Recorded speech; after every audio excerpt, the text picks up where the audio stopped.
ହରଗୋଷ୍ଠୀନାଥ ଷୋହଳ ନିର୍ବାଚନ ମଣ୍ଡଳୀର କଂଗ୍ରେସ ଦଳ ତରଫରୁ ବିଧାୟକ ଏହି 79ତମ ସ୍ୱାଧୀନତା ଦିବସ ଅଗଷ୍ଟ 15 ଯିଏକି ଆମ ଭାରତ ଇଂରେଜ ଶାସନରୁ 1987 ମସିହା ଅର୍ଦ୍ଧରାତ୍ର 12ଟା ପରେ ସ୍ୱାଧୀନ ହୋଇଥିଲା।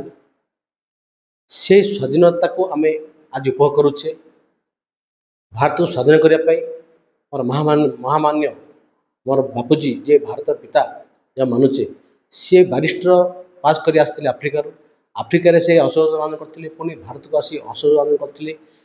ଭାରତର ପରିସ୍ଥିତି ଦେଖି ନିଜର କୋଟ୍ ଛାଡ଼ି ଧୋତି ପିନ୍ଧି ଭାରତକୁ ସାରା ଭାରତ ବୁଲି ଦେଶ ସ୍ୱାଧୀନ କରିବାକୁ ଚେଷ୍ଟା କରିଥିଲେ। ଏମିତି ବହୁ କର୍ମୀ ଆମର ଯେଉଁ କଂଗ୍ରେସ ଦଳ ସେଥିରେ ତିଆରି ହୋଇଥିଲା। ବହୁ କର୍ମୀ ବହୁ ନେତା ନିଜର ସମୟ ଧନ ଆଉ ଜୀବନକୁ ଜଳାଞ୍ଜଳି କରି ଦେଶକୁ ସ୍ୱାଧୀନ କରୁଛନ୍ତି। ସେମାନଙ୍କ ମନ ପକାଇବା ପାଇଁ ଆଜି ଏହି ଅଗଷ୍ଟ 15 ସ୍ୱାଧୀନତା ଦିବସକୁ ଆମେ ପାଳନ କରୁଛେ।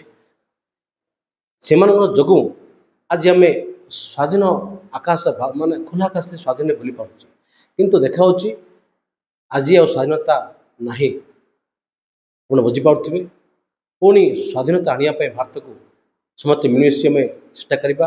ଦେଶର ଉନ୍ନତି ପାଇଁ ସମସ୍ତେ ମିଳି ଚେଷ୍ଟା କରିବା। ଭାଇଚାରା ଭିତରେ ସମସ୍ତେ ମିଳି ଚେଷ୍ଟା କରିବା। ପୁଣି ସ୍ୱାଧୀନତା ଫେରିଆସିବ